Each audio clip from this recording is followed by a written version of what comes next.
Hello and welcome everyone. मेरा नाम आकर्षण आदित्य है। पिछले 2 वीडियोस में हमने क्लैट के सिलेबस के लीगल रीजनिंग पे एक प्राइमर वीडियो किया। हमारा दूसरा वीडियो लॉ ऑफ कॉन्ट्रैक्ट के ऊपर एक प्राइमर वीडियो था। आज का वीडियो लॉ ऑफ टॉर्ट्स के ऊपर एक इंट्रोडक्टरी प्राइमर वीडियो है। तो आइए शुरू करते हैं आज का वीडियो।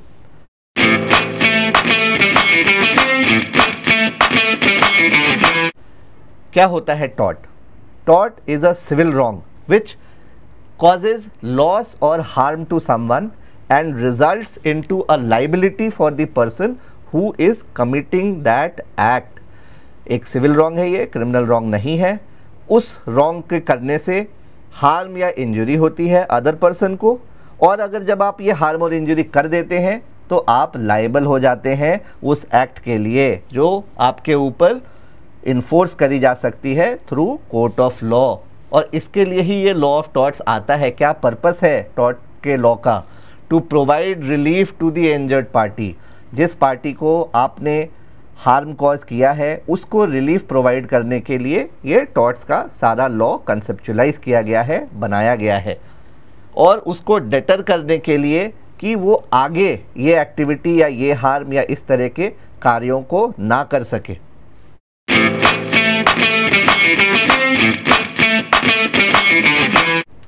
की कॉन्सेप्ट्स कुछ देखते हैं टॉर्ट्स के। क्या है? 3 चीज़ें। रॉन्गफुल एक्ट, सिविल लाइबिलिटी जब हमने बताया कि it's a civil wrong, it's not a criminal wrong. वो रॉन्गफुल एक्ट क्या होता है? एनी एक्ट और ओमिशन, आपने कुछ ऐसा किया या फिर कुछ जो आपको करना था वो आपने नहीं किया। सो एक्ट भी इंक्लूडेड है और ओमिशन भी इंक्लूडेड है। होना क्या चाहिए? उस एक्ट और ओमिशन के द्वारा किसी दूसरे व्यक्ति को, दूसरे पर्सन को हार्म या इंजरी कॉज होनी चाहिए।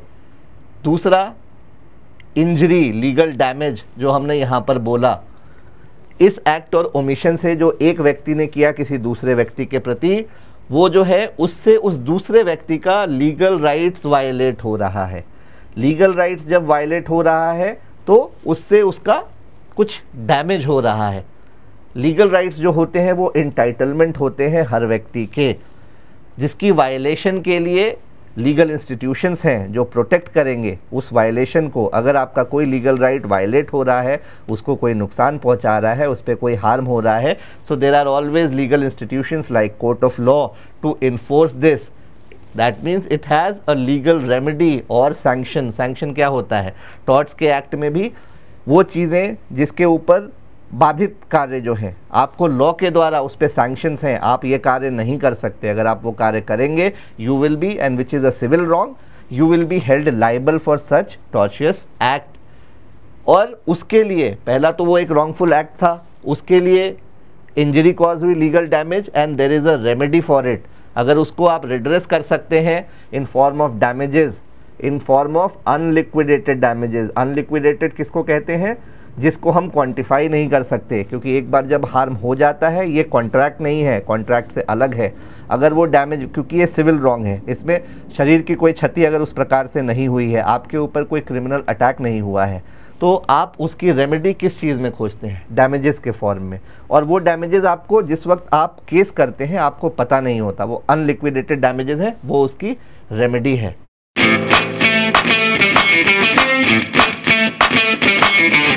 बेसिकली 3 कॉन्सेप्चुअली अगर आपको समझना है, intentional tort, negligence, strict liability. What is an intentional tort? अगर जानबूझ के किया हुआ कोई कार्य जिसका इंटेंशन ही है सामने वाले को हार्म पहुंचाना, क्या हो सकता है वो? Assault, battery. असॉल्ट जब आप किसी को धमकी देते हैं किसी तरह की इंजरी पहुंचाने का, बैटरी जब आप एक्चुअल उस कार्य को क्रियान्वित कर देते हैं, कंडक्ट कर देते हैं। नेग्लिजेंस, कुछ इस तरह की भी चीज़ें ये भी टॉर्ट्स के अंदर आती हैं। Failure to exercise the care, जो कि हर इंसान को की ये ड्यूटी है कि सामने वाले के प्रति you have a duty of care. You have to take reasonable care that any of your acts or omissions do not cause a harm to that person. Now, if you have failed to exercise that care and due to your negligence some harm is caused, even that makes you liable under the law of torts. So, negligence cannot be a defense कि ये तो मेरी किसी error या गलती की वजह से हो गया। नहीं, आपको ध्यान रखना है। तीसरा एक कॉन्सेप्ट है जो बहुत ही स्ट्रिक्ट कॉन्सेप्ट है, वो है इंटरेस्टिंग कॉन्सेप्ट है वो है स्ट्रिक्ट लाइबिलिटी का। स्ट्रिक्ट लाइबिलिटी क्या होती है? वैसी लाइबिलिटी जो कि विदाउट फॉल्ट भी अप्लाई हो जाए आपके ऊपर।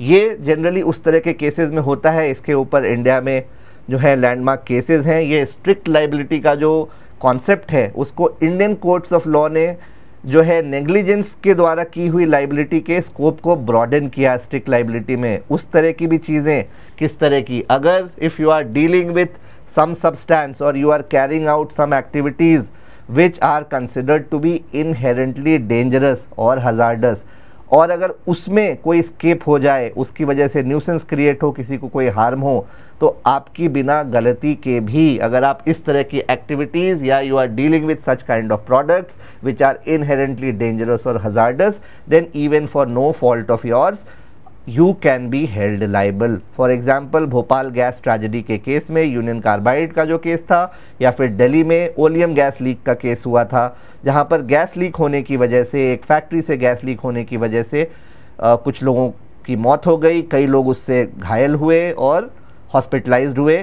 कंपनी ने कहा कि हमारी कोई गलती नहीं है इसमें, हमने अपनी तरफ से पूरा प्रिकॉशन लिया था। बट कोर्ट ने MC Mehta versus Union of India के केस में स्ट्रिक्ट लाइबिलिटी का कॉन्सेप्ट ले डाउन किया कि because you were dealing with something which is inherently dangerous and hazardous, now it has escaped and it has caused harm और injury to others, you are held liable and you will have to pay damages.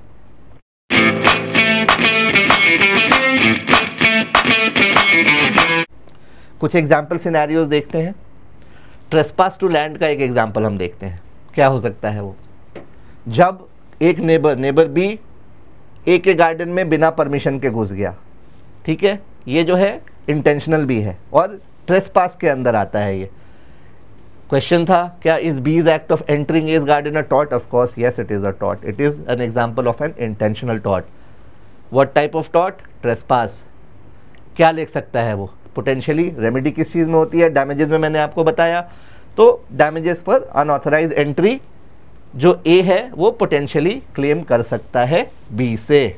Negligence का एक scenario, C distracted by his phone runs a red light and hits D's car injuring D. तो negligence में हमने बोला था duty of care आपकी दूसरों के प्रति होती है। यहाँ पे did C owe duty of care to D? Yes he did. Was there a breach of that duty? Of course, क्योंकि उसने नेग्लिजेंस किया, उसने रेड लाइट जंप की और डी के कार को हिट किया, उससे डी इंजर्ड हो गया। डीज इंजरी ब्रीच से क्या इसको इंजरी हुई? हाँ बिल्कुल हुई। क्या डैमेजेस वो क्लेम कर सकता है? मेडिकल एक्सपेंसेस, पेन और सफरिंग, लॉस्ट वेजेस, इन सब के लिए वो डी सी के खिलाफ एक क्लेम ऑफ टॉर्ट ला सकता है। दो केस लॉ हैं, एक नेग्लिजेंस का और ये केस लॉ जो दूसरा वाला है रायलैंड्स वर्सेस फ्लेचर, इसी के कॉन्सेप्ट को, स्ट्रिक्ट लाइबिलिटी को एब्सोल्यूट लाइबिलिटी बनाया गया इंडियन कोर्ट्स ऑफ लॉ के द्वारा। रायलैंड का रिजर्वॉयर बर्स्ट कर गया जिसकी वजह से फ्लेचर के कोल माइन फ्लड हो गए। अब फ्लेचर ने रायलैंड को सू किया, यहाँ से ये प्रिंसिपल स्ट्रिक्ट लाइबिलिटी का एस्टैब्लिश हुआ बिकॉज आपके पास एक ड्यूटी ऑफ केयर थी और आपने वो फुलफिल नहीं किया। You were dealing in something which if escaped caused injury to other, now you are liable even if you do not have any fault. So इस केस में liability without proof of negligence या intent मानी जाती है, इसलिए उसको strict liability कहा जाता है। This also applies to non natural और एक्स्ट्रा ऑर्डिनरी लैंड यूज़, यानी कि अगर आपकी ज़मीन थी, आपने उसको कुछ ऐसे काम में प्रयोग में लाया, उसमें कुछ ऐसी इनहेरेंटली एक्टिविटी हो रही थी जो हजार्डस और डेंजरस है, वो एक्स्ट्रा ऑर्डिनरी यूज़ था, उस केसेस में स्ट्रिक्ट लाइबिलिटी का प्रिंसिपल एप्लीकेबल होता है। ये कुछ बेसिक कॉन्सेप्ट्स थे लॉ ऑफ टॉर्ट्स के ऊपर। डिटेल में जो हम online classes VGL edtech conduct करती है और जो ऑफलाइन क्लासेस कंडक्ट करती है, उसमें डिटेल में इन सारे सब्जेक्ट्स पे चर्चा होती है। Thank you very much for watching. Thank you.